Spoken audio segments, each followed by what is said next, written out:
readers and writers of the internet, welcome back.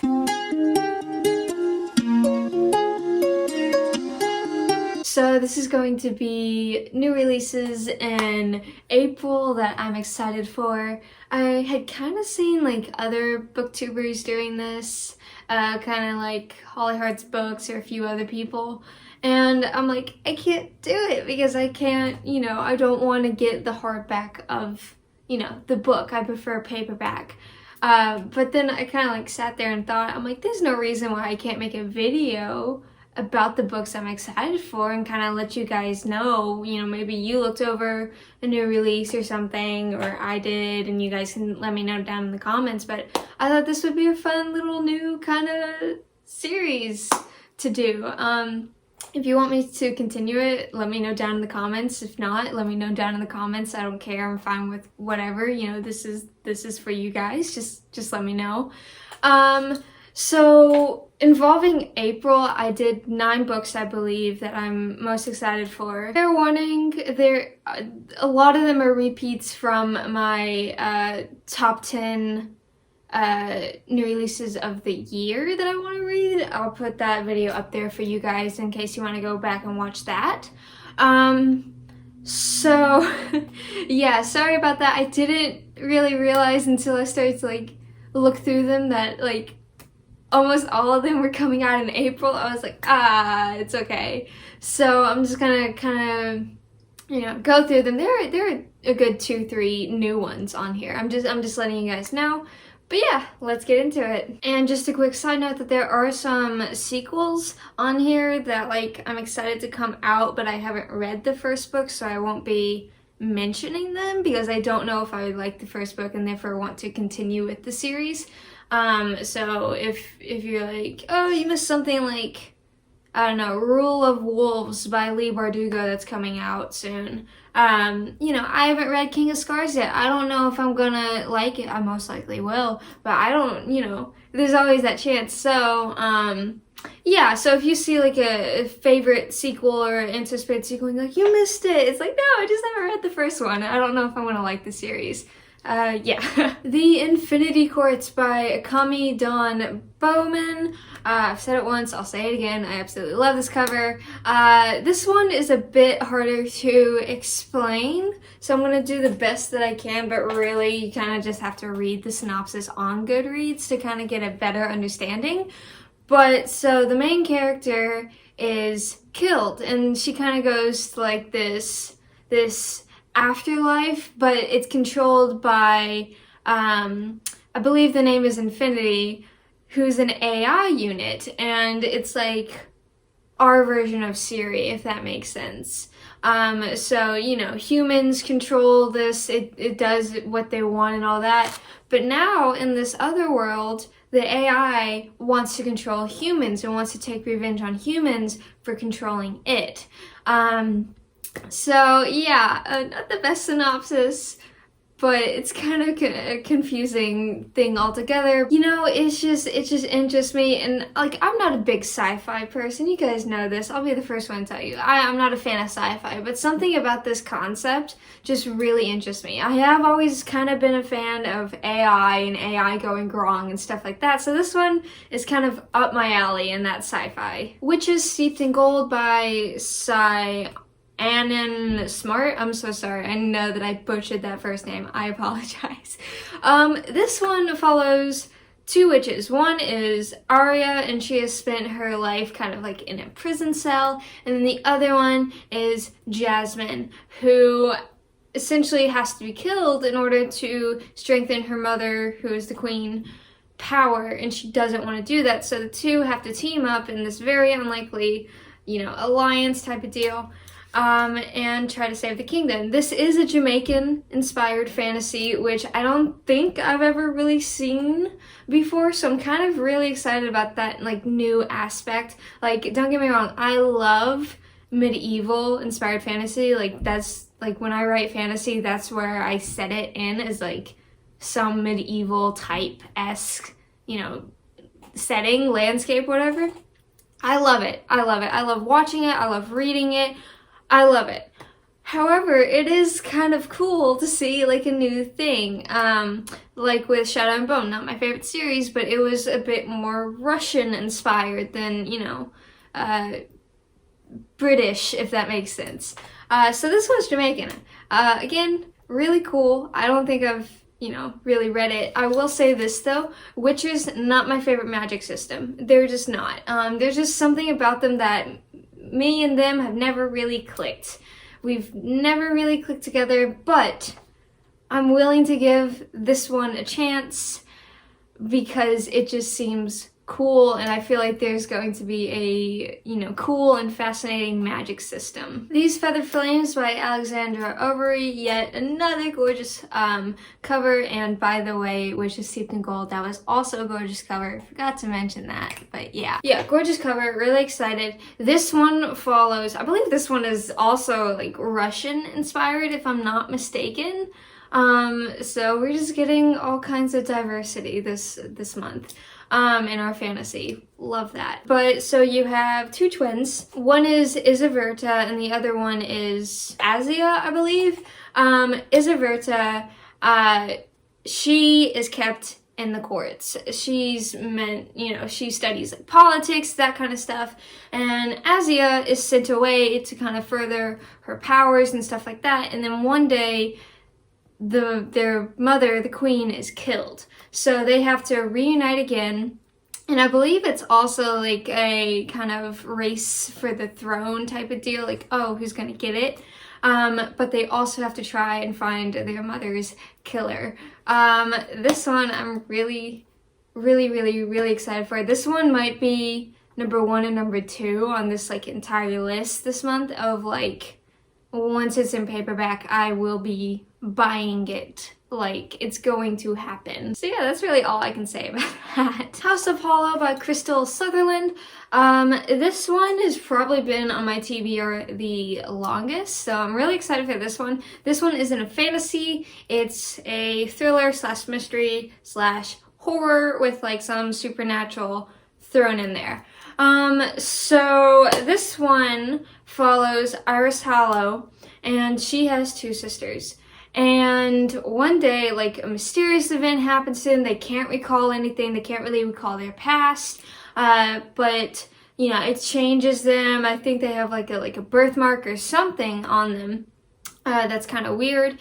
And then one day, one of the sisters goes missing. So they have to return to the house. And then they start to realize our past are not, you know, normal. It's not what we've been told. They start to kind of unravel their, you know, their past and stuff, and understand what really happened to them that one day. And there's also evidently some supernatural stuff. So yeah, I'm not gonna lie, supernatural and like horror is not really my favorite type of deal while reading. Like, I love watching it, but reading it, I don't know, it's never really clicked with me, but this time I feel like it will. I feel like the supernatural is gonna kind of be like a side thing. It's gonna focus more on the mystery. I'm just like, yes, let's do it. So The Forest of Stolen Girls by June Hur. This cover is absolutely beautiful. I love, you know, the white and the black with like the splash of red. I've always loved covers like this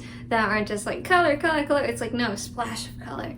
But yeah, so this one follows the main character, Hawaii, I believe. Hawaii? Like, I read it just fine. I hate having this problem. I can read the names so well, I just can't say them. I'm so sorry. I'm so sorry. But yeah, so it follows her. And when she was younger, one of her sisters goes missing into like this forest. So the family moves away to kind of escape the trauma, blah, blah, blah. You know, Hawaii doesn't really like remember anything from the event. I believe she just like wakes up in the forest. She's like, what happened? But as the years go by, she's 17, I believe, and she wants to return to the small town and kind of, you know, solve the mystery of what happened to her sister, and she has to do it with her now estranged other sister. So this one kind of has like that feel of like small town, big secrets kind of in it. It didn't work for me in Sharper Objects, but I really, really, really want it to work here. I really do. This one just seems all around good. The Prison Healer by Lynette Nani. This one follows a girl named Kiva, and she is in prison, and her job in prison is to heal the injured, kind of keep them healthy, make sure that no one dies. And then one day the rebel queen is captured and she's very ill, and Kiva is tasked with not letting the queen die because she has to compete in these trials. So knowing that the queen won't survive the trials, Kiva volunteers in her place, but no one has ever survived these trials. So it seems like it's gonna be like a fun little like game type of deal. The magic system seems kind of new, and you know, stuff like that. So I'm excited for that aspect of it. My only fear with this one is that it mentioned like rebels, and you guys kind of know how I feel about rebels and how like 10 of them can overtake an entire government. It's not probable. It just doesn't happen. Like, it doesn't, no. Like, that's my only fear here, is I hate that trope. I hate the trope of the rebels taking over this billion-trillion-dollar government. Just, I just don't like it. I just don't like it. That's my only fear. Hopefully it doesn't go down that road. Fingers crossed. We'll have to see. And here is where we reach the first of 3 books that I haven't even mentioned on this channel. The other ones I've mentioned in previous videos, yada yada yada. These 3 I just found. I'm like, I'm intrigued. Tell me more. So, yes. The first one is Natural Born by Morgan Perryman. This one follows the main character of Quid, and her powers are tied to her emotions. If she's happy, like a flower will grow. She gets mad, like it just rots. I'm like, yes, this is so cool. So she kind of has to like suppress her emotions. She's not really allowed to feel anything because she can't be discovered, because bad things will happen. She'll be killed, hunted, blah, blah, blah, blah, blah. But then one day toxic like contamination is like starting to like poison the land, and it's kind of up to her to like help it because she has powers, but she still doesn't want people to know what exactly her powers are. This one sounds really interesting, and it's kind of cool that a main antagonist isn't mentioned. It's more so like the toxins, and I'm sure that there is an antagonist like person tied to the toxins, but it's kind of nice to not read a dark force is looming, you know. It's like, no, toxins, that's that. My only concern with this one is that it's going to be a huge PSA for like contamination and waste. Now, don't misread me. I understand that, you know, we have a problem here, you know, no longer talking about books. We have a problem here kind of with like trash and pollution and that kind of stuff. I do understand that. However, when I'm reading a YA fantasy or a fantasy book, I do not want an entire PSA about that issue. I'm okay if we sprinkle it in, right? I'm good with that. I just don't want it to quite, like, I don't want it to be shoved down my throat. I want to read it for the fantasy, not for, you know, this type of stuff. If you get what I'm saying. If you get what I'm saying. If it's there, it's great, but if it expands and overstays the little bubble, it's not. You know what I'm saying? Duskborn by Erin Bowman. This one follows a girl named Delta who has a secret map inscribed on her back, and evil people really want this map, but she can't really trust anyone to be like, hey, I need you to help me hide, I need to get out of here, because she can't even reveal to like her best friend Asher, hey, I have a map on my back, because he could turn her in for like money or, you know, something like that. So she has to go on the run. This one is more set in a dystopian type thing. Like, it's just the desert, but like that's the earth. Like the desert is just barren. It's like Mad Max, I guess. It's like Mad Max, where everything is kind of like barren, you know, the sand, like stuff like that. This is really weird to me because as I was reading this, I'm like, this reminds me of the movie, I believe it's called Waterworld, in which the entire earth is water and there's no land, and there's a map on like a child's back and people are trying to get it, and they're like, no, you can't have it, so they go on the run. I'm like, this is like that, but in a dust bowl, essentially. And I'm not trying to like, you know, be mean when I say that or call it the author. It just reminded me of that. I'm like, this is just the opposite of Waterworld. This is dust. This is sand. Like it's still a really interesting concept. I just kind of found it funny. So yeah. The Cost of Knowing by Brittany Morris. This one is about a protagonist named Alex, and everything that he touches, he sees the future of. So like if he picks up, you know, an ice cream scooper, he sees himself like 10 seconds in the future scooping ice cream. It's quite literally like everything that he touches. And then one day he like brushes up against his brother and he sees his brother dying. So now he has to try and stop the future from happening. And it's like a race against time. I've always kind of liked like futuristic things, like stop it from happening. I prefer them a bit more like Greek tragedies, like Oedipus, you know, like he's given the future and he tries to stop it, but that just ends up making the future come true. So I kind of like that. I'm like, dude, if you just sat down and did nothing, you would be fine. So like I like bases like that. This one is really intriguing because everything that he touches, you know, is doing that. So I wonder if like he'll like touch a knife and see it like in his like brother's chest or something, so he throws out all the knives or something like that. Like I'm just excited for this one. I just am.